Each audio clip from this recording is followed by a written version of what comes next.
Hello! നമുക്കൊരു തക്കാരത്തിന് പോയിട്ട് വന്നാലോ? അപ്പം അതിന് വേണ്ടിയിട്ടാണ് ഞാനിപ്പോൾ റെഡിയാവുന്നത്. അപ്പോൾ ഇതാണ് എൻ്റെ ഡ്രസ്സ്. ഇത് ഞാൻ മീഷോന്ന് പർച്ചേസ് ചെയ്തതാണ്. ഒരു 360 സംതിങ്ങിന് ഓർഡർ ചെയ്തതാണ്. ഭയങ്കര വേർത്തായിട്ടുള്ളൊരു ഡ്രസ്സാണ്. എനിക്ക് ഭയങ്കര ഇഷ്ടമാണ്. അപ്പം നമുക്ക് ഒരു ചെറിയ കുഞ്ഞൊരു മേക്കപ്പ് ലുക്ക് ചെയ്യാം. ഞാൻ ഫസ്റ്റ് സിനിക്കിൻ്റെ ടോണറാണ് യൂസ് ചെയ്തത്. അതിന് മുന്നേ ക്ലെൻസ് ചെയ്തിട്ടോ. അപ്പോൾ ടോണർ ചെയ്ത് ഒരു 60 സെക്കൻഡ് കഴിഞ്ഞ് ഞാൻ സിനിക്കിൻ്റെ തന്നെ ഒരു മോയ്സ്ചറൈസറാണ് യൂസ് ചെയ്യുന്നത്. നല്ല പ്രൊഡക്റ്റാട്ടോ. എനിക്ക് ഭയങ്കര ഇഷ്ടപ്പെട്ട ഒരു പ്രൊഡക്റ്റാണ് സിനിക്കിൻ്റെ. ഞാൻ മറ്റേ മോയ്സ്ചറൈസർ അപ്ലൈ ചെയ്ത ശേഷം റെനിയുടെ അപ്പോൾ നല്ലൊരു ബോളിവുഡ് ഫിൽറ്റർ പ്രൈമറാണ് കേട്ടോ ഇത്. അപ്പം ഞാൻ പ്രൈമർ അപ്ലൈ ചെയ്തതിന് ശേഷം PSCൻ്റെ ഒരു ഫൗണ്ടേഷനാണ്. ആക്ച്വലി ഇതൊക്കെ എൻ്റെ കയ്യിലുള്ള ഉണ്ടാവാനുള്ള കാരണം എന്ന് വെച്ചാൽ ഞാനൊരു ബ്രൈഡൽ മേക്കപ്പ് ആർട്ടിസ്റ്റാണ്. അപ്പം ഞാൻ ഈ ഫീൽഡിലുള്ളത് കൊണ്ട് തന്നെയാണ് എല്ലാ പ്രൊഡക്ട്സും എൻ്റെ കയ്യിലുണ്ട്. എല്ലാ പ്രൊഡക്ട്സ് വെച്ചാൽ ഒരു ബ്രൈഡൽ മേക്കപ്പിന് യൂസ് ചെയ്യുന്ന എല്ലാ പ്രൊഡക്ട്സും ഉണ്ട്. അപ്പം ഞാൻ PSCയുടെ ഫൗണ്ടേഷനാണ് അപ്ലൈ ചെയ്തത്. അപ്പോൾ അത് നന്നായിട്ട് ബ്ലെൻഡ് ചെയ്തു. ശേഷം ഞാനൊരു ഫേസസ് കാനഡേൻ്റെ കോമ്പാക്റ്റാണ് യൂസ് ചെയ്യുന്നത് കേട്ടോ. നല്ലൊരു കോമ്പാക്റ്റാണ്.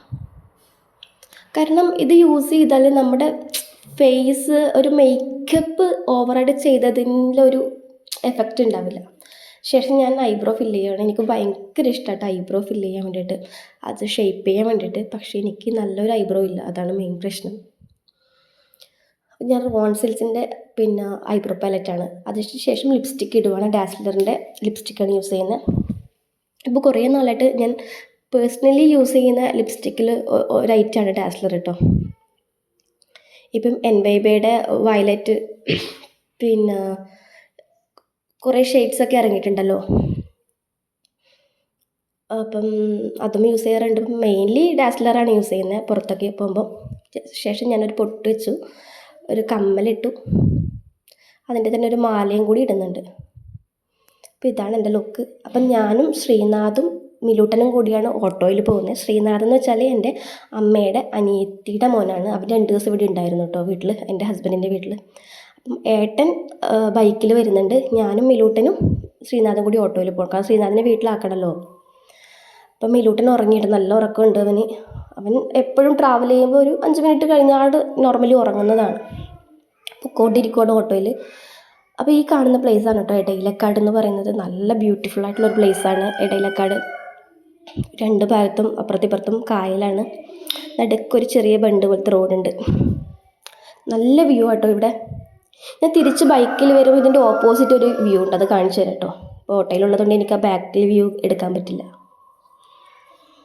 അപ്പോൾ ഇങ്ങനെ പൊക്കോണ്ടിരിക്കുകയാണ്. അപ്പോൾ എൻ്റെ ഹസ്ബൻഡിൻ്റെ വീട്ടിൽ നിന്ന് എൻ്റെ വീട്ടിലേക്ക് വെച്ചാൽ ഒരു അരമണിക്കൂർ യാത്രയുണ്ട്. അരമണിക്കൂറേ ഉള്ളൂ കേട്ടോ, ഒരു മുക്കാൽ മണിക്കൂർ, അരമണിക്കൂർ. അപ്പം നാട് ഏകദേശം എത്താറായി. ഇത് ഒരു ബീച്ചാണ്. അപ്പം എൻ്റെ വീട്ടിലേക്ക് പോണ റോഡാണ്. അപ്പോൾ വീട്ടിലെത്തി. ഇത് കാണുന്ന കേട്ടോ എൻ്റെ വീട്, ഓടിട്ട വീട്. അപ്പോൾ അതിന് നേരെ ഓപ്പോസിറ്റാണ് ഉമ്മയുടെ വീട്. നടക്കുവാണ്. ഞാനും മനുവേട്ടനും മിലൂട്ടനും കൂടി ഉമ്മേൻ്റെ വീട്ടിലെത്തി. ഇത് ഉമ്മേൻ്റെ ബ്രദറാണ് ജലീൽച്ച. അപ്പം ഉമ്മയുടെ വീട് അടിപൊളി വീടാണ് കേട്ടോ. കാരണം സിമ്പിളായിട്ട്, ഇതിൻ്റെ മെയിൻ പ്രത്യേകത എന്ന് വെച്ചാൽ, ഇതെൻ്റെ അനിയത്തി കേട്ടോ വാവിച്ചി.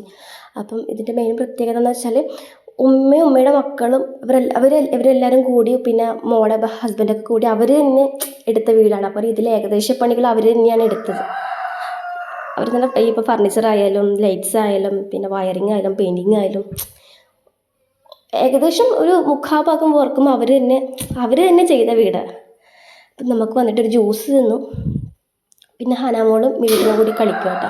ഹന ഫസ്റ്റ് ഒരു മോശം ഡ്രസ്സായിട്ട്, അപ്പം ഞാൻ വീഡിയോ എടുക്കുന്നെന്ന് പറഞ്ഞിട്ട് അവൾ വേറെ ഡ്രസ്സ് ഇട്ട് വന്നു. പിന്നെ മിലൂട്ടനും ഹനയും കൂടി കളിയാണ്.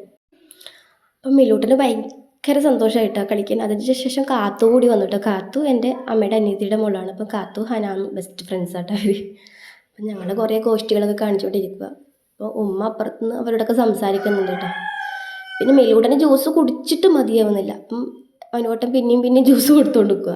അവനാണെങ്കിൽ ഒരു മധുര കൊതിയനാണ് കേട്ടോ. അപ്പം അവന് മുഖത്തോണ്ട് എന്തൊക്കെ ഗോഷ്ഠിക്ക് കാണിക്കുന്നുണ്ട്. അപ്പോൾ ശേഷം ഞങ്ങൾ ഫുഡ് കഴിക്കാനിരുന്നു. അപ്പം മിലൂട്ടന് നിർബന്ധം അവനൊരു ചെയറിൽ തന്നെ ഇരിക്കണം. അങ്ങനെ ഞങ്ങൾ ഫുഡ് കഴിക്കാനിരുന്നു.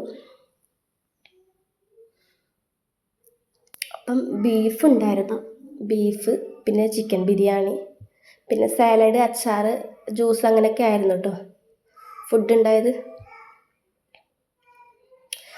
അടിപൊളി ടേസ്റ്റ് ആയിരുന്നു കേട്ടോ, നല്ല ഫുഡായിരുന്നു. പ്രത്യേകിച്ച് ഉമ്മയുടെ ബിരിയാണി എനിക്ക് ഭയങ്കര ഇഷ്ടമാണ്. കാരണം ഉമ്മ എന്ന് പറഞ്ഞാൽ എന്നോട് പലരും ചോദിക്കാറുണ്ട്, നീ എന്തിനാ ഉമ്മ എന്ന് വിളിക്കുന്നത്, നീ എന്താ ഉമ്മ വിളിക്കുന്നത്. ഞാൻ ജനിച്ചത് മുതൽ എനിക്ക് ഈ ഒരു 25 വയസ്സായി, ഈ വയസ്സ് വരെ ഞാൻ ഉമ്മേനെ ഞാൻ ഉമ്മ എന്ന് തന്നെ വിളിച്ചത്. ബിയാത്തുമ്മ, അസീനുമ്മ, ഞാൻ ഇങ്ങനെ ഉമ്മ എന്ന് വിളിക്കുക. അപ്പോൾ ചില അവരുടെ ആ ഈ കാറ്റഗറിയിലെ ആൾക്കാരെന്നെ പറയാം, നിൻ്റെ ഉമ്മേനെ എന്തിനാ ഉമ്മ വിളിക്കുന്നത്, അവർ പേര് വിളിച്ചാൽ അപ്പം എന്നൊക്കെ പറയാൻ ഒരുപാട് ചീത്തയൊക്കെ പറയാറുണ്ട്. ഞാൻ മൈൻഡ് ചെയ്യാറില്ല, കാരണം അതെൻ്റെ ഉമ്മയാണ്, അതിനിപ്പോൾ എന്താ കുഴപ്പം. അപ്പോൾ അസീനമ്മയാട്ടെ ഈ വീഡിയോ എടുക്കുന്നത്. അപ്പോൾ അസീനമ്മ പറയുന്ന പിന്നെ വാവച്ചി വീഡിയോ എടുക്കുന്നത് കണ്ടിട്ട് വെറുതെ ഇങ്ങനെ കൊപ്രായം വെല്ല തിന്നുവാണെന്നൊക്കെ പറയുന്നുണ്ട്. പക്ഷെ അല്ല, അവൾ ആസ്വദിച്ച് കഴിക്കുകയാണ്. കണ്ണനുണ്ട്. അപ്പം ഹനാക്കും കാത്തൂനും ഞാൻ വാരിക്കൊടുക്കുമായിരുന്നു കേട്ടോ ചെയ്തത്. കാരണം അവർ ഇടയ്ക്കിടയ്ക്ക് വീട്ടിൽ വരുമ്പോൾ അവർക്ക് 2 പേർക്കും ഞാൻ ഫുഡ് വാരിക്കൊടുക്കാറുണ്ട്. അപ്പം ഫുഡൊക്കെ കഴിച്ച് ഞങ്ങൾ പുറത്ത് കുറച്ച് സമയം റെസ്റ്റ് എടുക്കാനിരുന്നു. പിന്നെ ഉമ്മയുടെ വീടിൻ്റെ വീഡിയോ ഞാൻ ഇതിൽ അപ്ലോഡ് ചെയ്യുന്നുണ്ട് കേട്ടോ. ഓരോ അത് ഈ കുടികൂടൽ കഴിഞ്ഞിട്ട് ഇപ്പം ഒരു 4 ദിവസം ആവുന്നേ ഉള്ളൂ കേട്ടോ. 3 ദിവസം ആവുന്നേ ഉള്ളൂ. 3ാമത്തെ ദിവസമാണ് നമുക്ക് വിരുന്ന് വരുന്നത്. അപ്പോൾ ഇതാണ് വീട്. ഇതൊരു ബെഡ്റൂമാണ്. അത് സിമ്പിളായിട്ട് ഹമ്പിളായിട്ടുള്ളൊരു വീടാണ് കേട്ടോ. ഇതാണ് കിച്ചൺ അടിപൊളിയാണ് കേട്ടോ, എനിക്ക് ഭയങ്കര ഇഷ്ടമായി. പിന്നെ കുറേ ലൈറ്റ്സൊക്കെ ഹാങ് ചെയ്ത് വെച്ചിട്ടുണ്ട്. ഇത് സെക്കൻഡ് റൂമാണ്. പിന്നെ ഇതൊരു വാഷ് ബേസാണ്, നമ്മുടെ ഫുഡൊക്കെ കഴിച്ചാലുള്ള കഴുകാനാക്കുന്ന ബേസാണ്. സ്റ്റെയർ, ഡൈനിങ് ഹോളും, പിന്നെ ഇതൊരു ബാത്റൂമും. പിന്നെ ഒരു ബാത്റൂം പുറത്താട്ടോ. അപ്പോൾ ഞങ്ങളങ്ങ് അവിടുന്ന് യാത്രയൊക്കെ പറഞ്ഞ് അപ്പോൾ തിരിച്ച് ഹസ്ബൻഡിൻ്റെ വീട്ടിലേക്ക് പോവാണ്. അപ്പോൾ ഞാൻ ഡ്രസ്സ് മാറിയിട്ടു എൻ്റെ വീട്ടിൽ നിന്ന്. ഞാനും ഏട്ടനും മിലൂട്ടനും കൂടി 2 വീലറിൽ ഹസ്ബൻഡിൻ്റെ വീട്ടിലേക്ക് പോവാണ്. പൊക്കോണ്ടിരിക്കുകയാണ്. ഞാനിപ്പോൾ എനിക്കിങ്ങനെ മൈക്ക് ഇല്ലാത്തത് കൊണ്ട് തന്നെ ഞാൻ വോയിസ് ഓവർ കൊടുക്കുന്നത് പിന്നെ എന്താ പറയുക, വീഡിയോ ഒക്കെ എടുത്തതിന് ശേഷം എഡിറ്റ് ചെയ്യുന്ന സമയത്താണ് വോയിസ് കൊടുക്കുന്നത് കേട്ടോ. അല്ലാണ്ട് വോയിസ് കൊടുക്കുമ്പോൾ എനിക്കൊന്നും പിന്നെ പറയുന്നത് മനസ്സിലാവില്ല. ഇതാണ് ഞാൻ നേരത്തെ പറഞ്ഞത് ഓപ്പോസിറ്റ് സൈഡ്. അവിടെ ഒരു വീലാൻഡ് എന്ന് പറഞ്ഞൊരു പാർക്ക് പുതിയതായിട്ട് തുടങ്ങിയിട്ടുണ്ട്, അടിപൊളിയാണ് കേട്ടോ. നമ്മുടെ നടക്കാവ് കുളം. പിന്നെ അത് വീടെത്തി, നമ്മുടെ വീടെത്തി. Tata, bye bye, see U.